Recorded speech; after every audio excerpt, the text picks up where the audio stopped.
3 years had passed since humanity left the Galactic Council. Now they were returning, but everything was different. Ambassador Linda Carson stood in the newly rebuilt council chamber on Thessa Prime. The room looked similar to how she remembered it. But subtle changes marked the transformation that had taken place. Human architects had helped with the reconstruction, and their influence showed in the cleaner lines and more practical layout. The raised platform where the High Speaker once sat above everyone else had been lowered to the same level as the other delegations. No species would look down on another anymore. She was wearing her diplomatic uniform again. President Moore had asked her to come out of retirement to lead the negotiations for the new framework. Linda had agreed, though she sometimes wondered if she was the right person for the job. She had spent so many years fighting against the old system. Could she help build something better? The chamber filled slowly as delegates from dozens of species took their seats. There were fewer of them than before. Some species had collapsed entirely during the chaos. Others had withdrawn to rebuild in isolation. But those who remained seemed different somehow. Humbled, thoughtful, ready to listen. High Speaker Corinth entered last, supported by 2 aides. He was very old now, his Valesi features pale and drawn. The doctor said he had months left at most. He had insisted on attending this ceremony anyway. He wanted to see what his final years of work had created. Linda walked to the central podium. The chamber fell silent. 3 years ago, I stood in this room and announced that humanity was leaving the Galactic Council. I said that we wanted nothing more from you. I said that we were simply done. She paused, looking around at the assembled delegates. Some of them had been here that day. She remembered their laughter, their mockery, their certainty that the humans were making a foolish mistake. I was telling the truth. We were done with the old system. We were done with discrimination and exploitation. We were done with being useful, but never valued. But we were not done with the galaxy. We were not done with the possibility of genuine partnership. She held up a document, similar to the one she had carried when she delivered the withdrawal notice. This time, it contained something different. Today, I am honored to present the charter of the new Galactic Alliance. This document represents 2 years of negotiation between humanity and the surviving council members. It establishes a framework for cooperation based on equality, mutual respect, and shared responsibility. The delegates leaned forward, listening intently. Under this charter, no species will be treated as inferior or superior. All members will contribute according to their abilities and receive according to their needs. Decisions will be made through consensus, not domination, and every voice will be heard. Linda set the document on the podium. This is not the galaxy we dreamed of when humanity first reached the stars. But it is a galaxy we can be proud of. A galaxy worth building together. The chamber erupted in applause. Even the species, who had been most resistant to change, joined in. They had learned their lesson. They understood now what they had almost lost. Admiral Samuel Hayes stood on the bridge of his new flagship, the EDS Unity. It was a joint venture, designed by human engineers, but built in shipyards across the Alliance. Crews from 6 different species served aboard her, working side by side in ways that would have been impossible 3 years ago. His executive officer was a Thessari named Korath. The same Korath who had supervised engineer Ulith on the day Thesser Station 7 lost power. He had spent the past 2 years studying human naval traditions, learning to work alongside people his culture had once dismissed as primitives. "Admiral, we are approaching the patrol zone," Korath reported. "The Valesi squadron is already on station. Commander Sareth sends her regards." Hayes smiled at the name. Sareth had been one of the first military officers to advocate for cooperation with humanity after the collapse. She had recognized that her people could not protect themselves alone. Now she commanded the largest joint patrol force in the Outer Rim. Signal Commander Sereth that we are ready to begin coordinated operations, and sent my personal thanks for her hospitality last month. That Valesi wine was excellent. Korath nodded, a gesture he had learned from his human colleagues. Yes, Admiral. The Unity moved into formation alongside ships from 5 different species. Together, they began their sweep of the patrol zone. Pirates had become rare in these sectors. Word had spread that attacking any ship in Alliance territory meant facing the combined might of multiple fleets. The predators had learned to hunt elsewhere. Hayes thought about his grandmother and the stories she used to tell. She had never lived to see this day, but he liked to think she would be proud. Dr. Nira Voss had returned to Thesser Medical Institute 6 months after the new framework was signed. The facilities had been rebuilt with human funding and expertise. New research programs were underway, combining knowledge from dozens of species. Diseases that had once killed thousands were now being controlled or cured entirely. She walked through the corridors, nodding to colleagues from a half-dozen different worlds. They treated her with respect now, not because she was human, but because she was good at her job, and they knew it. The distinction mattered more than she could express. Her latest project was a collaboration with Korathi and Valesi researchers. They were developing new treatments for a genetic condition that affected all 3 species. Before the collapse, such cooperation would have been impossible. Each species would have insisted on working alone, protecting their discoveries, claiming credit for themselves. Now they shared everything. The results came faster and helped more people. Director Thiessen met her in the main laboratory. He was the same Dasari who had begged for her help during the darkest days of the collapse. He had apologized to her personally when she returned, admitting that he had never truly appreciated her contributions until she was gone. Dr. Voss, the preliminary results are extraordinary. We may have a viable treatment within 6 months. Nira smiled. That is wonderful news, Director. I will contact my colleagues on Earth. They will want to begin human trials as soon as possible. Thiessen nodded, then hesitated. Dr. Voss, may I ask you something personal? Of course. When you left, during the collapse, I thought you were abandoning us. I felt betrayed. But now I understand that you had every right to go. We had given you no reason to stay. He paused. Why did you come back? Nira considered the question. She thought about her small apartment on the station, the friends she had made, the patients she had helped. She thought about her grandmother, who had always taught her that bridges were for crossing, not burning. Because this is my home, she said simply. It always was. I just needed you to realize that too. Councillor Vrethon stood before the Alliance Assembly, delivering a speech that would have been unthinkable 3 years ago. His scales were grayer now, and his voice had lost some of its old arrogance. But his words carried a weight they had never possessed before. When I was a young diplomat, I was taught that strength meant dominance. I was taught that success meant making others submit to your will. I was taught that species like humans were tools to be used, not partners to be respected. He paused, looking out at the assembled delegates. Human faces were scattered among them, equal members of a body they had once been excluded from. I was wrong. About everything. The humans showed us what true strength looks like. It is not about forcing others to serve you. It is about serving others so well that they cannot imagine a world without you. He turned to Ambassador Carson, who sat in the front row. Ambassador, I owe you a personal apology. On the day you announced humanity's withdrawal, I laughed at you. I called you arrogant and foolish. I said you would come crawling back. His voice grew thick with emotion. You did not crawl back.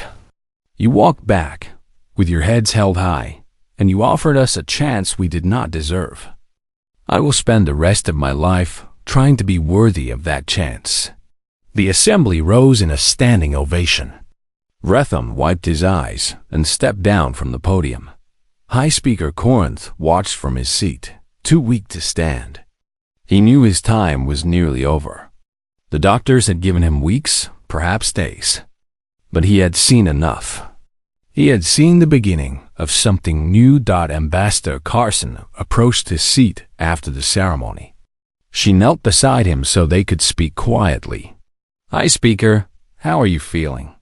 Corinth managed a thin smile. "Old, Ambassador. Very old, but also grateful. I did not think I would live to see this day." Linda took his frail hand in hers.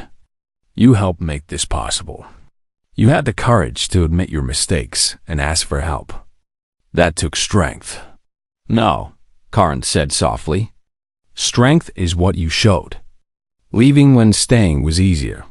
Coming back when vengeance would have been justified. Building something new instead of simply destroying something old." He closed his eyes. "I hope the next generation remembers what we learned. I hope they never forget how close we came to losing everything." Linda squeezed his hand. "We will remember, High Speaker. That is why we built the Alliance, so that no one would ever have to learn this lesson again." 3 days later, High Speaker Corinth passed away peacefully in his sleep. His funeral was attended by representatives from every Alliance member species. Humans in the Sari and Korath. The Council delegation arrived at Earth's border 18 months after humanity's withdrawal. Their flagship, once a symbol of galactic power, looked worn and tired. The hull showed patches where repairs had been made with whatever materials were available. The engines ran rough, struggling without the maintenance supplies that had once come from human factories. High Speaker Corinth stood at the viewport, watching as the blue and green planet grew larger. He had never visited Earth before. In 60 years of leading the Council, he had never thought it necessary.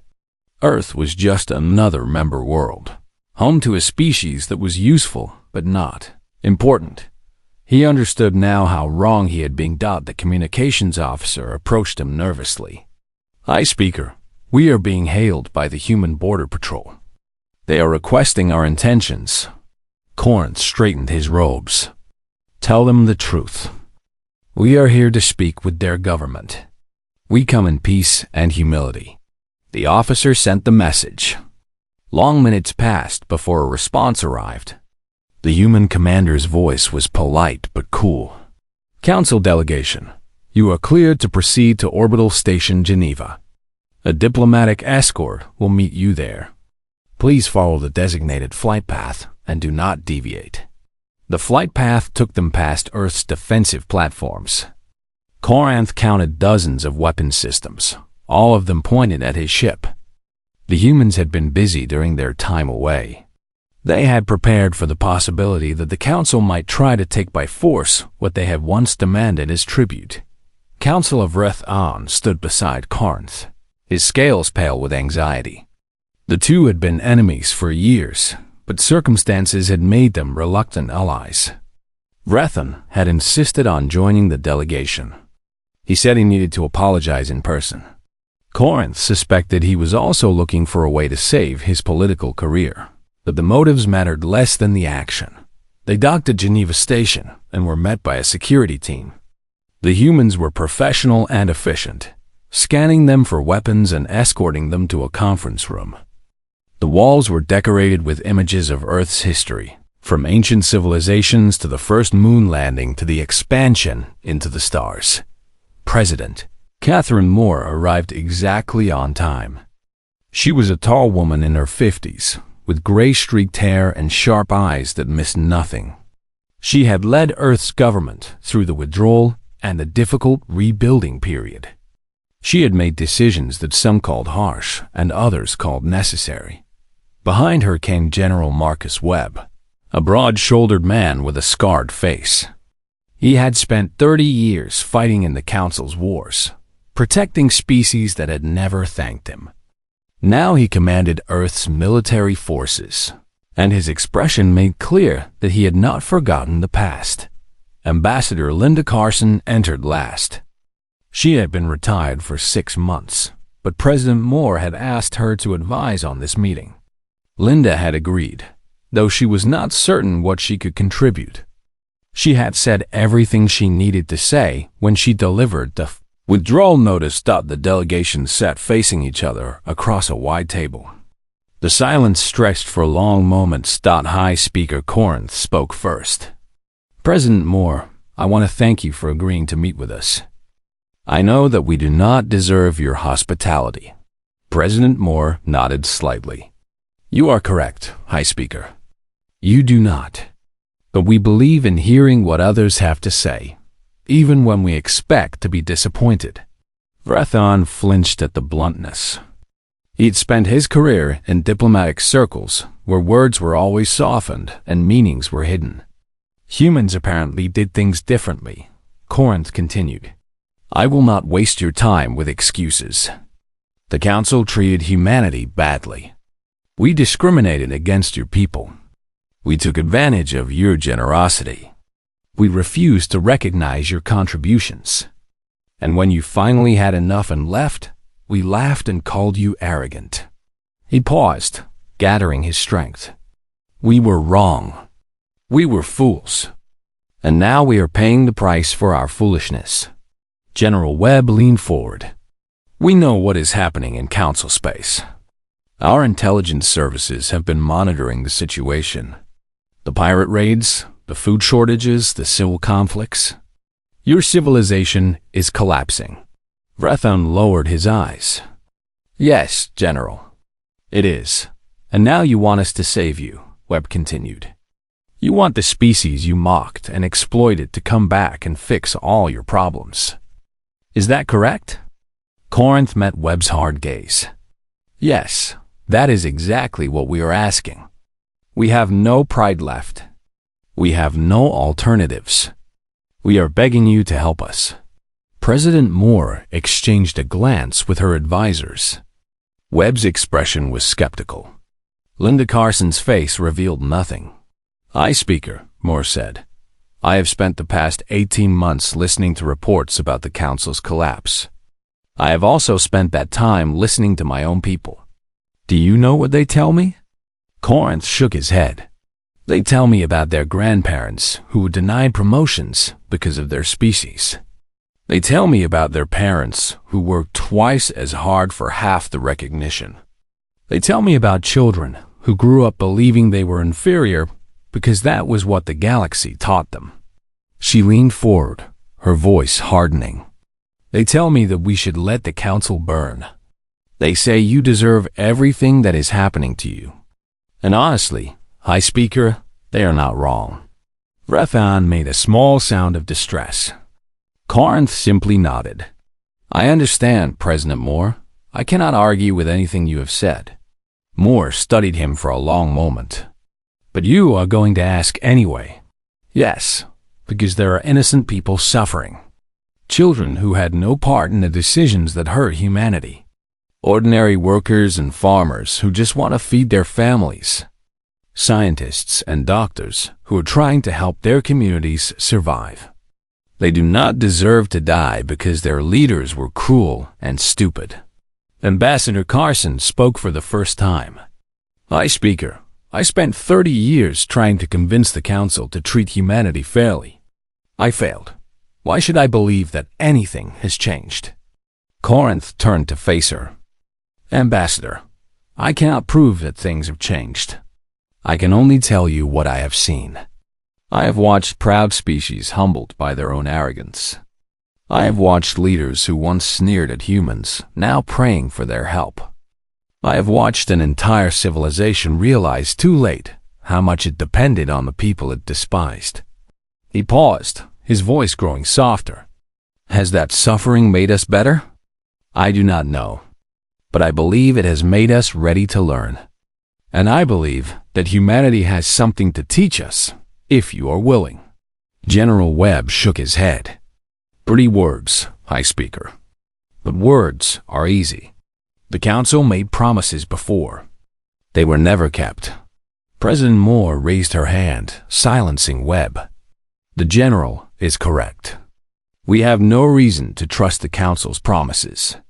However, I am not prepared to let millions of people die because of what their governments did to us. Hope flickered in Corinth's eyes. Then you will help?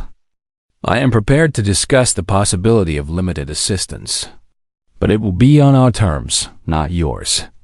And those terms will be very different from anything the Council has experienced before. She stood, and the other humans stood with her. We will provide you with our initial proposal tomorrow. I suggest you prepare your delegation to accept conditions that would have been unthinkable 18 months ago. The Council delegates were escorted back to their quarters. Corinth sat heavily in a chair, feeling the exhaustion of the past year weighing on him. Vrethon paced the room anxiously. What do you think they will demand? Corinth closed his eyes. Everything, Counselor. They will demand everything, and we will have to give it to them. But surely there are limits. Surely we can negotiate. Corinth laughed, a tired and bitter sound. Negotiate? With what leverage? Our fleets are in disarray. Our economies are collapsing. Our people are starving. We have nothing to offer except the privilege of saving us. He opened his eyes and looked at Vrethon. Do you remember what you said when Ambassador Carson delivered the withdrawal notice? You called the humans arrogant. You said they would come crawling back within a year. Vrethon said nothing. You were half right, Counselor. Someone came crawling. But it was not the humans. The next morning, President Moore presented the Council delegation with a document. It was long and detailed, covering everything from trade agreements to military cooperation to political representation. Corinth read through it slowly, his face growing more solemn with each page. When he finished, he looked up at President Moore. These terms would make humanity the dominant power in galactic affairs. Moore nodded. Yes, they would. The Council would lose much of its authority. Our species would be subordinate to human oversight in many areas. Temporarily, High Speaker. The restrictions would be reviewed every decade. As the Council demonstrates its commitment to equality and fairness, the restrictions would be relaxed. Corinth was quiet for a long time. Then he picked up a pen and signed the document. Vrethon stared at him in shock. High Speaker, you cannot just agree without negotiation. Corinth set down the pen and met Vrethon's eyes. The humans gave us 200 years of patience, Counselor. They have earned the right to set the terms. And if we want to survive, we have to prove that we have finally learned that lesson. He turned to President Moore. When can we expect the first relief ships? Moore allowed herself a small smile. They departed 3 hours ago, High Speaker. 1 year had passed since humanity left the Galactic Council, and everything was falling apart. High Speaker Corinth stood at the window of his private chambers, looking out at the city below. Thesser Prime had always been beautiful, a symbol of galactic cooperation and prosperity. Now the streets were darker than they used to be. Power rationing had dimmed the lights. Half the public transports had stopped running. The Grand Plaza where diplomats once gathered was nearly empty. He was old.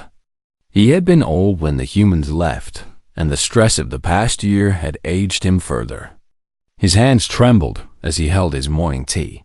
His advisors had stopped bringing him good news because there was no good news left to bring. A knock at his door interrupted his thoughts. His chief aide entered with another stack of reports. High Speaker, the Karathi delegation is demanding an emergency session. They say the food shortages on their agricultural worlds have reached critical levels. Corinth nodded slowly. What do they want us to do about it? They want to access the seed reserves.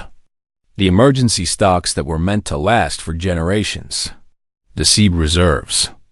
Corinth remembered when those reserves had been established. Human agricultural scientists had helped design the storage facilities. Human botanists had contributed thousands of crop varieties. Humans had done most of the work, as usual, and receive little credit for it. The reserves are nearly depleted, the aide continued. We've been drawing on them for 6 months already. The crops we planted are failing because we do not have the right fertilizers or pest control methods. The humans developed those too. Corinth set down his tea. His hands were shaking too much to hold it steady. What about the research teams we assembled? The ones who were supposed to learn human agricultural techniques? The aide hesitated. They are making progress, High Speaker. But they estimate it will take another 5 to 10 years before they can match human yields. We do not have that much time. 5 to 10 years. The council might not survive 5 to 10 months at this rate. Far from the capital, Admiral Thiessen Burke stood on the bridge of the Ed's Guardian, watching the stars through the main viewport. He was a human, born on Mars, and he had served in the Earth Defense Fleet for 30 years. Now he commanded the outer perimeter of human space, the invisible line that separated humanity from its former partners. His communications officer approached with a concerned expression. Admiral, we are receiving distress signals from the outer rim. Multiple colonies are under attack by pirate fleets. Burke nodded. He had been receiving these signals for months. Every day brought new reports of chaos spreading through council space. Worlds that had once been prosperous were now desperate. Species that had once been allies were turning on each other. They are not our problem anymore, Burke said, repeating the official policy. The communications officer was young. She had not been alive during the worst years of discrimination. She only knew stories told by parents and grandparents who remembered what it felt like to be treated as lesser beings. Sir, some of those colonies have human residents. People who stayed behind. Burke turned to look at her. I know. And they were told what would happen. They made their choice. He returned his attention to the viewport.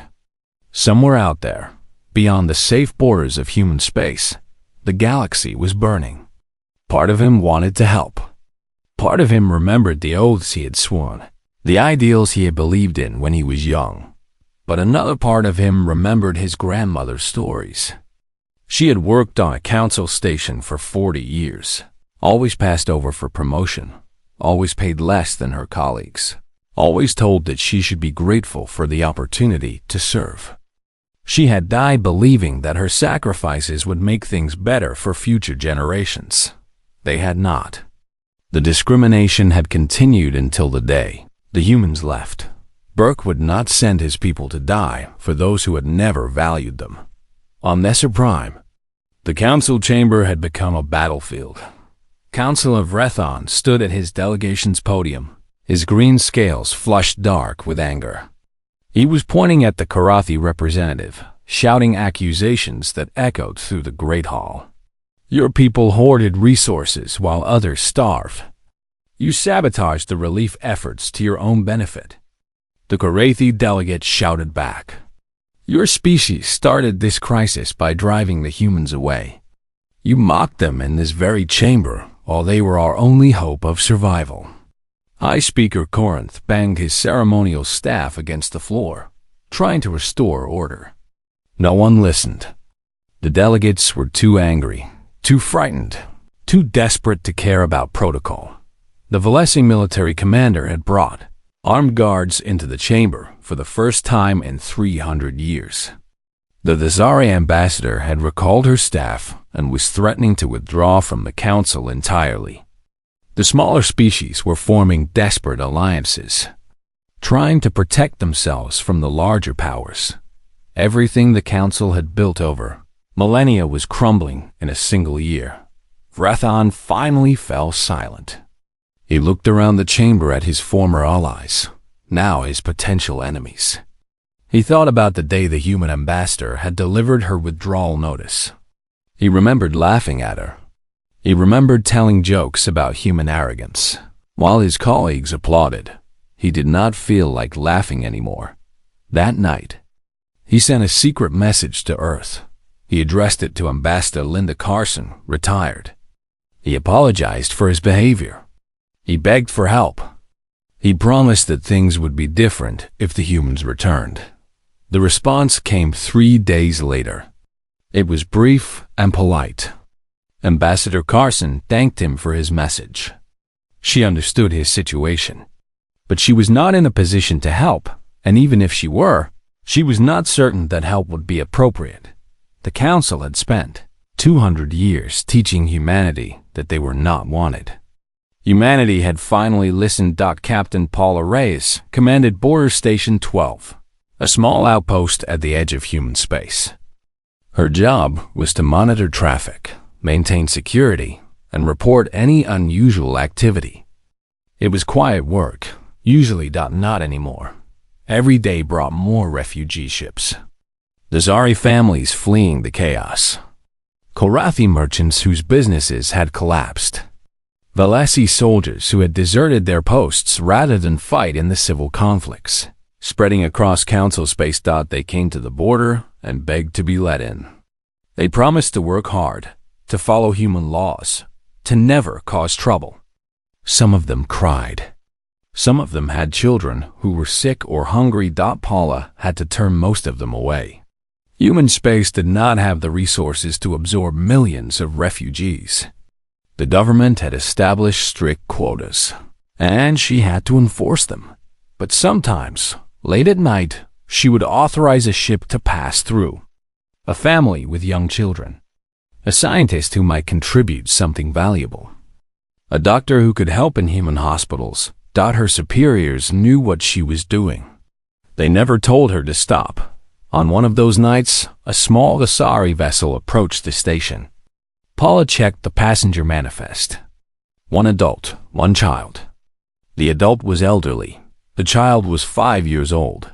She opened a communication channel. The Zari vessel, this is Border Station 12. State your purpose. The elderly Zari's face appeared on screen. Her scales were dull with age, and her eyes were tired. Captain, my name is Teresa. This is my granddaughter, Yellen. We have nowhere else to go. Our home was destroyed in the food riots. My daughter, Yellen's mother, did not survive. Paula looked at the child on the screen. Yellen was clutching a small toy, some kind of stuffed animal. She looked terrified. The Zari vessel, I am sorry for your loss. But our refugee quotas are full. I cannot authorize your entry. Teresa nodded slowly, as if she had expected this answer. I understand, Captain. May I ask one favor? May we rest here for a few hours before we continue on? Yellen has not slept in 3 days. Paula thought about her orders. She thought about quotas and policies and all the reasons why she should say no. Then she thought about her own grandmother, who had come to Mars as a refugee from the climate disasters on Earth. Someone had shown her mercy once. Someone had let her through when the rules said she should be turned away. The Zari vessel, you are cleared to dock. Report to the medical bay for health screening. My staff will provide food and temporary quarters. Theresa's eyes filled with tears. Thank you, Captain. Thank you. Paula closed the channel and rubbed her eyes. She had broken the rules again. Someday, it might cost her career. But when she thought about Yellen's frightened face, she knew she had made the right choice. Back on Nesser Prime, High Speaker Corinth called an emergency session of the full council. The chamber was only half full. Many delegations had stopped attending. Some had withdrawn entirely. Others had simply given up. Corinth looked at the empty seats and felt the weight of history pressing down on him. He had led the council for 60 years. He had presided over its greatest achievements and its worst failures. He had watched as it slowly pushed humanity away, and he had done nothing to stop it. Now he had one chance left to make things right. Honored delegates, he said, his voice barely above a whisper. I have failed you. We have all failed each other. But most importantly, we failed the humans who tried to help us for 200 years. The chamber was silent. Even Vrethon had nothing to say. I am proposing that we send a delegation to Earth.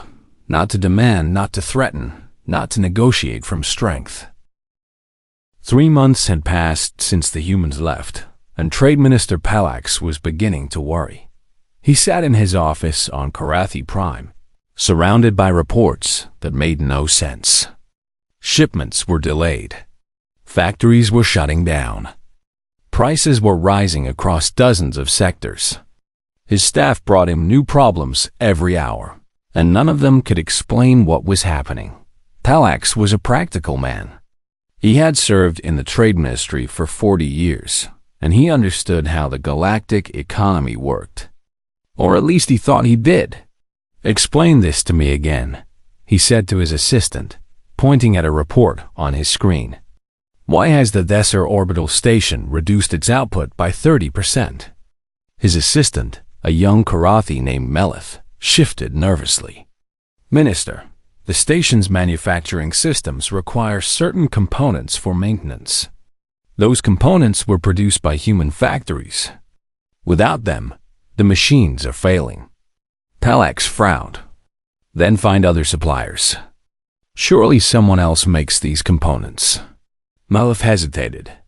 "That is the problem, Minister. No one else makes them. The humans developed these components 2 centuries ago and provided them freely to anyone who needed them. No one else ever bothered to learn how to produce them."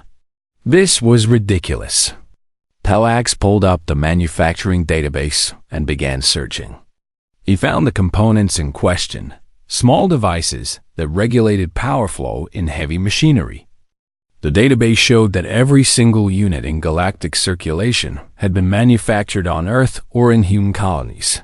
Every single one. He searched for alternatives. There were none. The humans had created something unique, shared it generously, and everyone had simply accepted it without question. No one had ever thought to ask what would happen if the supply stopped. Palax leaned back in his chair and felt the first cold touch of fear dot far across the galaxy. Engineer Eulith was having a very bad day. She worked on Desser Station 7, a massive orbital platform that housed nearly 100,000 people. Her job was to maintain the life support systems, making sure that everyone on the station could breathe, drink clean water, and stay warm. It was important work, and she had always been proud of it. But today, the primary air recycler was dying. Eulith crawled through a maintenance tunnel, her tools clanking against a belt. The recycler's diagnostic panel glowed red with warnings. She had replaced every part she could find, run every repair procedure in the manual, and the system was still failing. She pulled herself out of the tunnel and found her supervisor waiting for her. His name was Karth, and his face was pale with worry. "Well?" he demanded. Eulith shook her head. "The central processor is degraded beyond repair. We need a replacement, but there are none in our inventory." Karth's jaw tightened. "Then order one." "I tried, sir." The processors were made by a human company on Luna. They stopped shipping 3 months ago when the humans left. There is a 6-month waiting list from the only other manufacturer willing to make them. 6 months. The station had perhaps 2 weeks before the air recycler failed completely. 100,000 people would start suffocating. Eulith remembered something her grandmother had told her once. The old woman had worked on the station during its construction, back when humans had first joined the council. She had spoken fondly of the human engineers who had helped design the life support systems. They thought of everything, her grandmother had said. Every problem that could go wrong, they planned for it. They made our station safe.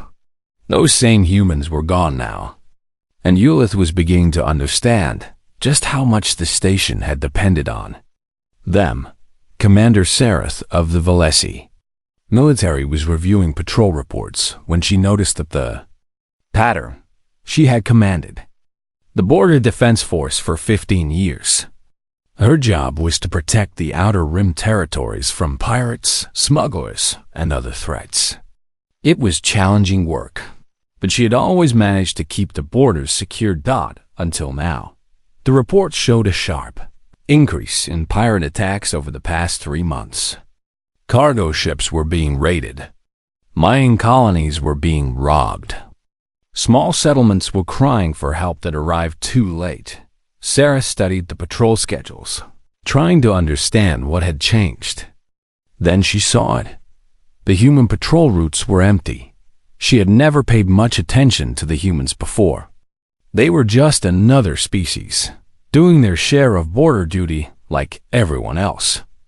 But looking at the data now, she realized that the humans had been doing far more than their share. They had been covering the most dangerous sectors, the ones where pirate activity was highest. They had been responding to distress calls faster than anyone else.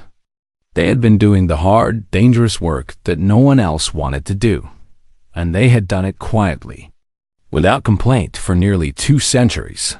Now they were gone, and Sarah did not have enough ships to fill the gap. The pirates had noticed. They were growing bolder every day.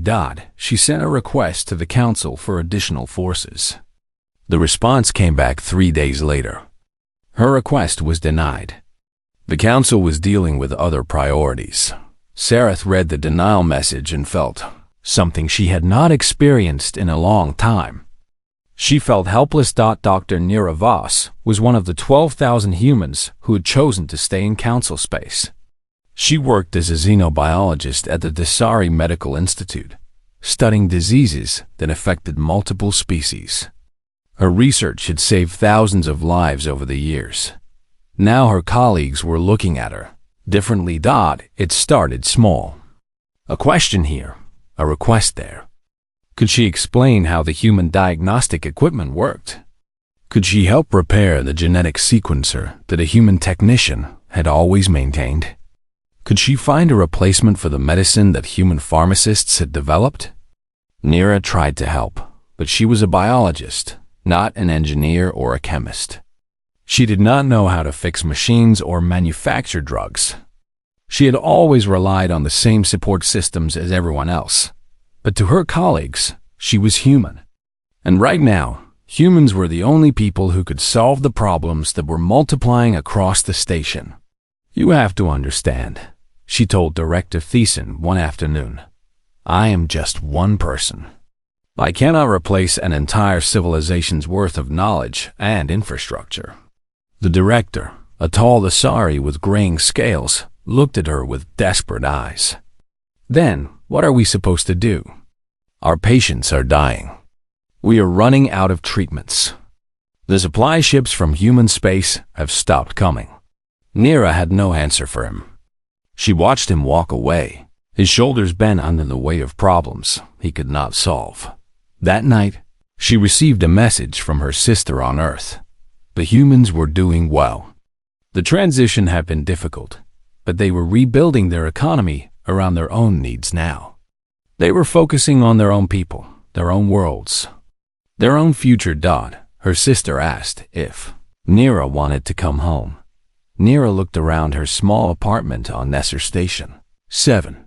She thought about the colleagues who had become her friends, the patients she had helped, the life she had built over 20 years.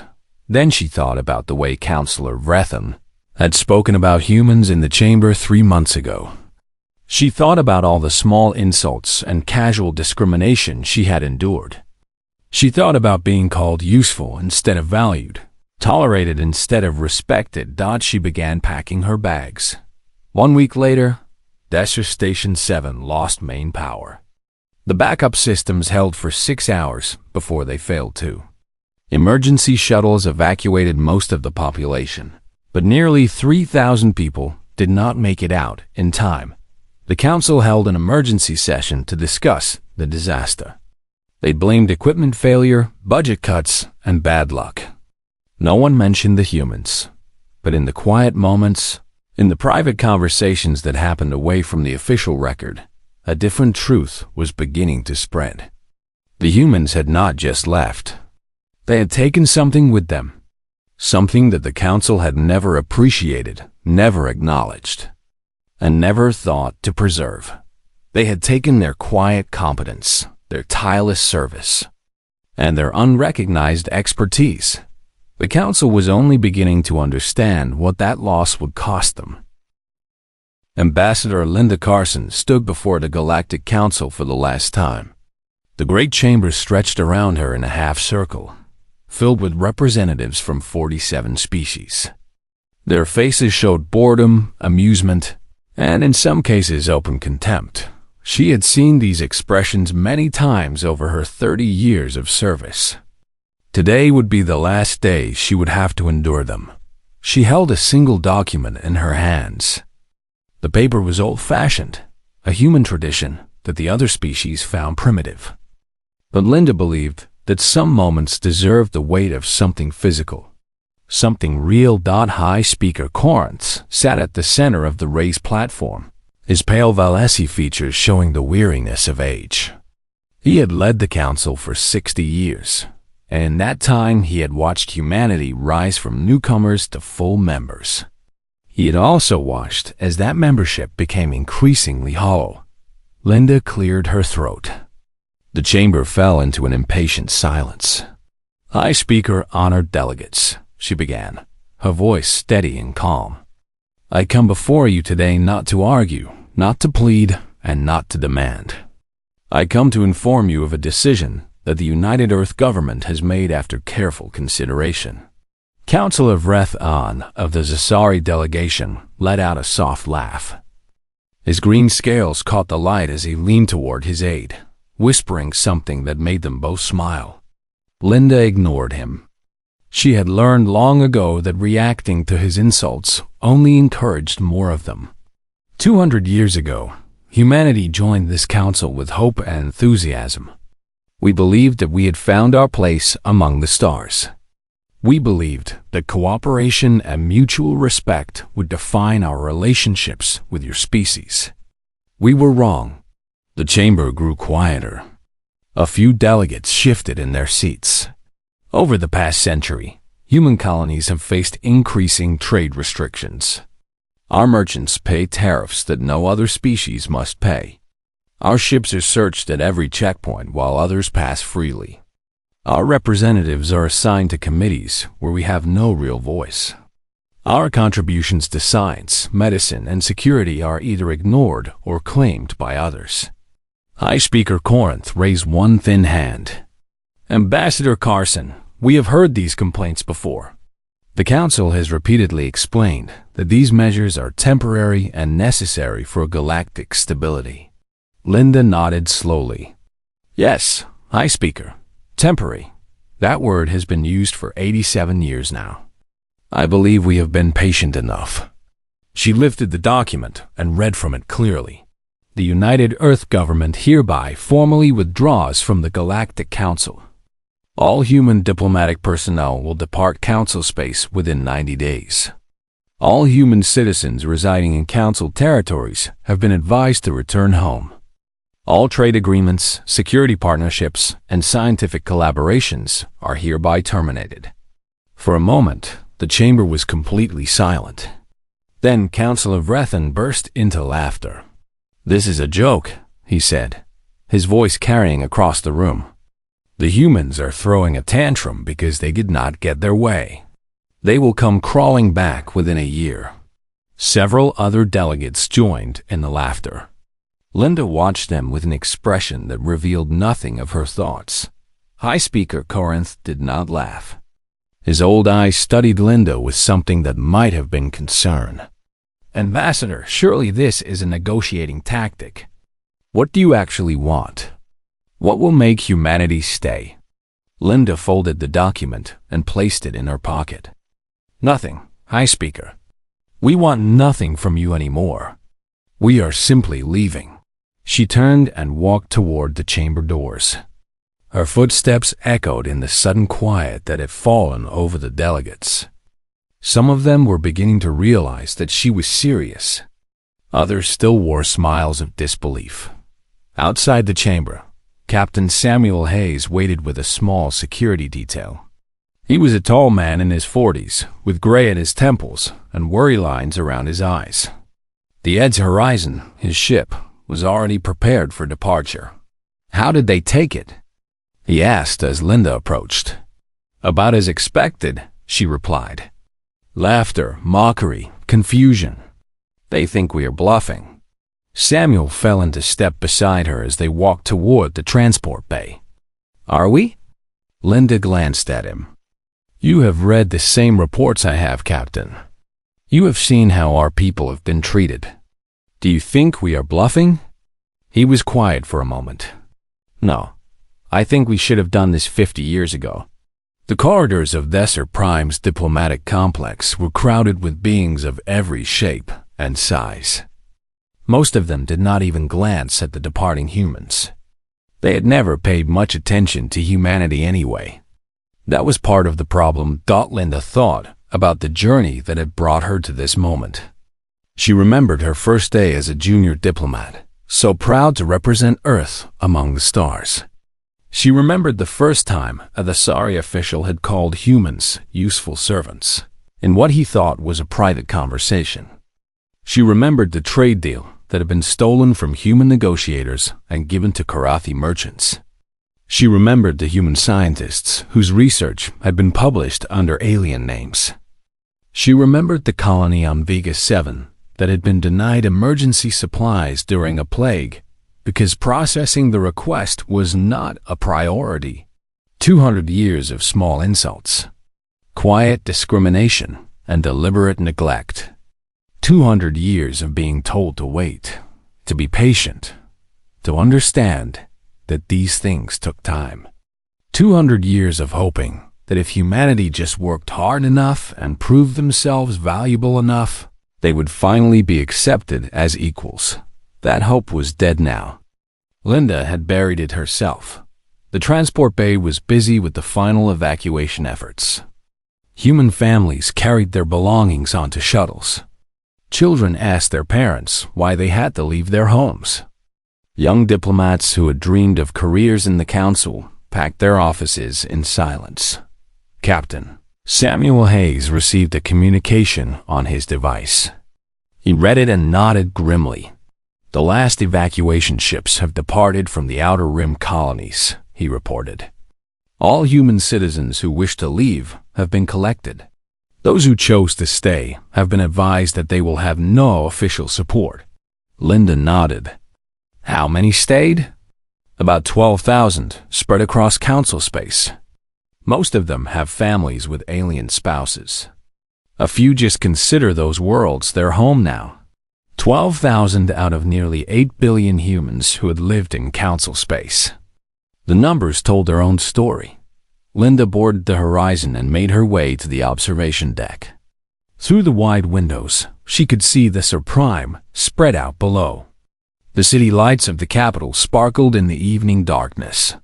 Somewhere down there, the council delegates were probably still laughing about the foolish humans and their empty threats. Let them laugh, Linda thought. Let them believe this is a tantrum or a negotiation trick. Let them go on thinking that humanity is too weak and too desperate to actually leave. They would learn the truth. Soon enough, the horizon's engines hummed to life. The ship rose smoothly from the landing pad and turned toward the stars. Linda watched Desser Prime grow smaller through the window. Captain Hayes appeared beside her. Any regrets? Linda considered the question carefully. She thought about all the friends she had made among other species, the ones who had treated her with genuine respect. She thought about the partnerships that had been real and valuable. She thought about what might have been if the council had simply chosen to be fair. Many regrets, she said finally, but not about this decision. The horizon jumped to faster than light speed, leaving council space behind. In the great chamber on Desser Prime, Councillor Vrethen was still telling jokes about human arrogance. He would not be laughing for much longer.